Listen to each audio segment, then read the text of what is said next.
To what may I attribute the honor of your call? The night before last, a young girl and her mother were found murdered.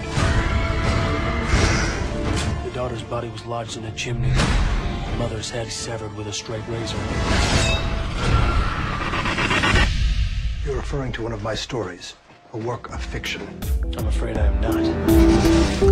Our next review is a fictionalized thriller encompassed into the life of legendary horror author Edgar Allan Poe, and we see him getting wrapped up in an investigation of his own inspiration. Hello there, everyone, and thank you once again for tuning in to ReelScreenReviews.com. I am movie critic Nick Iacobucci, and our next movie review is The Raven. Or is it Raven? Regardless, I busted out my black Raven suit for this specific review. This drama, period piece, and thriller opens in wide release on Friday, April 27, 2012, and it stars John Cusack, Luke Evans, Alice Eve, and Brendan Gleeson. Boy, I guess Brendan Gleeson must be pretty busy. He was just in the Pirates movie that I just reviewed. Raven comes to us from director James McTeague, the man that previously directed V for Vendetta and the underrated Ninja Assassin from 2009. This time out, he takes on very well-known stories from one of the most well-known writers, and can he deliver solid thrills and chills wrapped up in a quality feature film? This tale tells of Edgar Allan Poe that must put down his pen and pick up as a would-be detective. A young Baltimore police investigator enlists the help of the crime author in order to solve a series of crimes that have come to the forefront of law enforcement. Detective Emmett Fields, portrayed by Luke Evans, soon comes to the realization that these brutal acts vividly mirror the stories put to paper by Mr. Poe. At first thought to be the mastermind and perpetrator of these wrongdoings, he is soon cleared and then looked upon by the police for any assistance that he can give.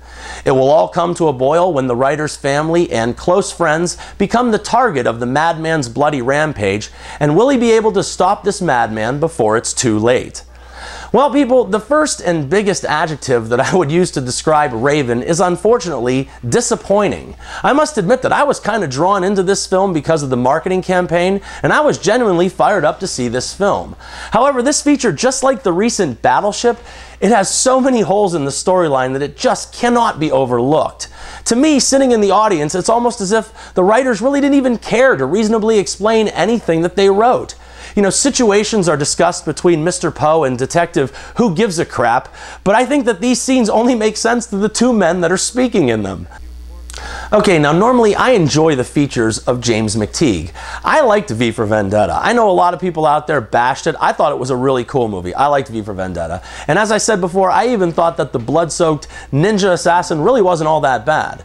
The problem that plagues the features of this director is that he's much more concerned about his look or visual style with the camera than he ever is about telling a quality or a linear story.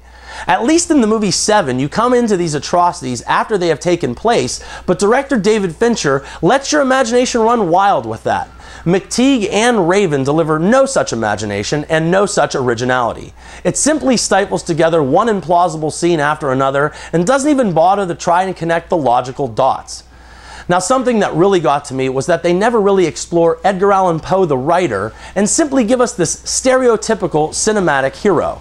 Cusack somewhat resembles this literary legend, but he's much too full in the face and seems unreasonably healthy for someone who's approaching death's door. You know, I gently, mind you, gently researched the real author and found Poe to be an alcoholic and an opium addict, and Cusack does little to bring any of that to life besides yelling frequently while pretending to be at wit's end. Now, actually, the biggest issue that I have with Raven, and what hurts this feature more than anything else, is the dialogue in the movie does not fit the time period whatsoever. There are spoken words and or phrases that are decades out of place, if not by a century. Also, the way that people spoke just seemed phony. Now, a perfect example of this is Robin Hood, Prince of Thieves, where Costner's accent comes and goes, and because of that verbal misstep, that entire feature suffers. This is very similar. I just can't narrow it down to be that specific, but somehow the dialogue in this film is just wrong to me. The best aspects of Raven are its costumes and location. Now, I believe that I read that they shot this film in Hungary or Serbia. I don't know exactly, but wherever they shot it, it was a big plus for this film. The locales expertly conveyed the look and feel of the time period, and as I stated, the outfits also added to the project. You know, just think in terms of Sweeney Todd, Sleepy Hollow, From Hell, or any other time period piece that stars Johnny Depp, and you'll get the idea. However, that's really all I have to compliment when it comes to this film.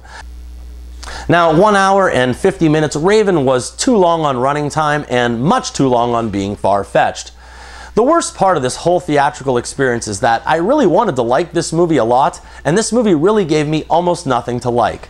When you bring together John Cusack as the legendary Edgar Allan Poe, you throw on serial killers and the time period thriller, well, this should have been a recipe for greatness, and in the end, it all came together like a sardine McMuffin from McDonald's.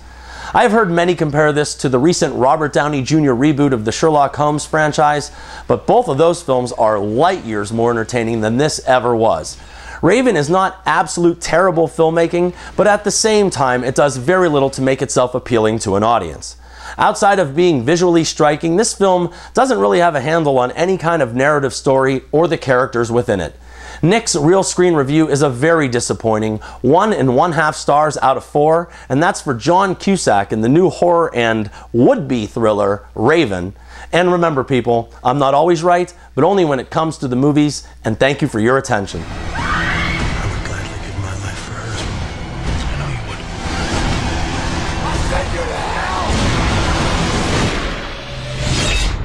No matter how this ends, I will kill him.